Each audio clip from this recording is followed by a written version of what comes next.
उसके बाद से लगातार प्रतिक्रियाएं भी यहाँ पर सामने आ रही है इस पूरे मुद्दे पर। अभी फिलहाल चर्चा के लिए कुछ खास मेहमान भी हमारे साथ जुड़ चुके हैं, उनका रुख कर लेते हैं। अनिल सरीन है, प्रवक्ता है भारतीय जनता पार्टी के, हमारे साथ जुड़े हैं।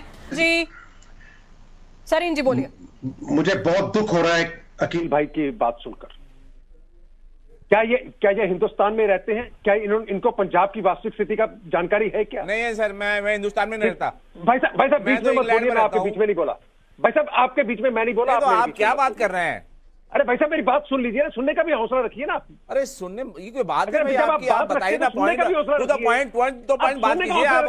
अकील जी ऐसे नहीं डिबेट हो पाएगी प्लीज, फिर आप मुझे आपका फेडर डाउन करना पड़ेगा, फिर आप बोलेंगे कि आपकी आवाज बंद कर दी गई। सबकी प्रतिक्रिया लेनी पड़ेगी ना, आप अपनी बात रखिएगा। सरीन जी आप एक सेकंड रुकिए अकील जी प्लीज, ऐसे नहीं होगा प्लीज। पर्सनल नहीं, आई डोंट एक्सेप्ट। आप सरीन जी आप अपनी बात पूरा करेंगे प्लीज। सवाल पंजाब का है और पंजाब की जो इस समय की स्थिति है हम उस पर बात कर रहे हैं, और ये बहुत गंभीर विषय है, बिल्कुल पूरे देश के लिए एक चिंता का विषय है। और ये कह रहे हैं कि केंद्र में 8 साल से केंद्र की बीजेपी की सरकार है। अरे भाई law and order state subject, अगर आपको ये भी नहीं मालूम क्या बात कर रहे हैं? आतंकवाद से केंद्र सरकार देखेगी या सेंट्रल गवर्नमेंट? जो कल हुआ है, जिस तरीके से लॉ एंड ऑर्डर की स्थिति बिगड़ी है, और जब से ये आम आदमी पार्टी की सरकार आई है तब से लगातार रोजाना कत्ल किए जा रहे हैं, गैंगस्टर्स वॉर चल रही है, रैंसम कॉल्स डेली का रूटीन बन गया है।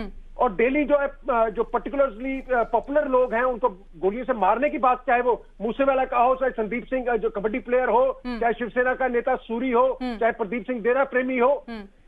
पंजाब में लॉ एंड ऑर्डर स्थिति तो बहुत खराब आप कह रहे हैं, ठीक है। कारण आप अनिल सरीन जी माफी के साथ मैं अपने सारे खास मेहमानों को कह रही हूं सर, अगर अपने रिएक्शन थोड़े छोटे रखे, समय की थोड़ी सी कमी है, माफी चाहती हूं मैं आपसे। अनिल जी केंद्र पर भी सवाल उठ रहे हैं, प्रेम कुमार जी ने जो कुछ कहा वो भी आपने सुना, क्या कहेंगे? देखिए बका, कल जो कुछ हुआ, आप जो पिक्चर्स देख रहे हैं, इससे आज एक बार फिर पंजाब की पूरी जनता जो है वो भयभीत हो गई है कि क्या हम 80 के दशक में दोबारा जा रहे हैं। एक तरफ तो इन्वेस्टमेंट सबमिट कर रहे हैं, लोगों को बाहर से इनवाइट कर रहे हैं, और दूसरी तरफ ऐसा तांडव चलेगा कि पुलिस वालों के ऊपर तलवारें चलेगी, लाठियां चलेगी, और पुलिस और सरकार पूरी तरह इनके आगे सरेंडर करेगी सामाजिक तत्वों के आगे। तो क्या इससे इन्वेस्टमेंट आएगी? क्या ये पंजाब है हमारा? हमने 80 का दशक खुद भुगता हुआ है और ये उसकी दस्तक है।